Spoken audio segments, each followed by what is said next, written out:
അനിശ്ചിതമായി തുടരുന്ന പ്രതിസന്ധികൾക്കിടയിലും ഉക്രൈനിലേക്ക് പുതിയ ബിഷപ്പിനെ നിയമിച്ച് ലിയോ പാപ്പ. ലിവിവിലെ ബിഷപ്പായി ഫ്രാൻസിസ്കൻ സന്യാസ സഭാംഗമായ ബിഷപ്പ് എഡ്വേർഡ് കാവയെ ലിയോ 14 പാപ്പ നിയമിച്ചു.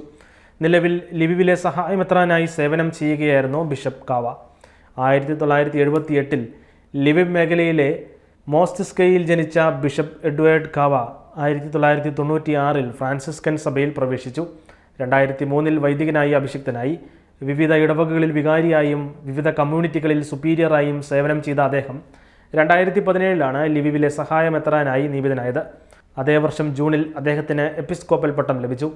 2023 മുതൽ ഉക്രൈനിയൻ ബിഷപ്പ് കോൺഫറൻസിൻ്റെ സെക്രട്ടറിയായി സേവനമനുഷ്ഠിക്കുകയായിരുന്നു. 47-കാരനായ ബിഷപ്പ് എഡ്വേർഡ് കാവ ഉക്രൈനിലെ 50 വയസ്സിന് താഴെയുള്ള 13 ബിഷപ്പുമാരിൽ ഒരാളാണ്. ഉക്രൈനിൽ സേവനം അനുഷ്ഠിക്കുന്നില്ലെങ്കിലും 50 വയസ്സിന് താഴെയുള്ള ഉക്രൈനിയൻ ബിഷപ്പ് മൈക്കോള ബൈച്ചോക്കാണ് ലോകത്തിലെ ഏറ്റവും പ്രായം കുറഞ്ഞ കർദിനാൾ. 45-കാരനായ bishop Mykola Australia, New Zealand, Oceania എന്നിവിടങ്ങളിലെ ഉക്രൈനിയൻ കത്തോലിക്കർക്കായി മെൽബണിലെ സെയിൻറ്റ് പീറ്റർ ആൻഡ് പോൾ എപ്പാർക്കിയുടെ ബിഷപ്പായി സേവനമനുഷ്ഠിക്കുന്നു.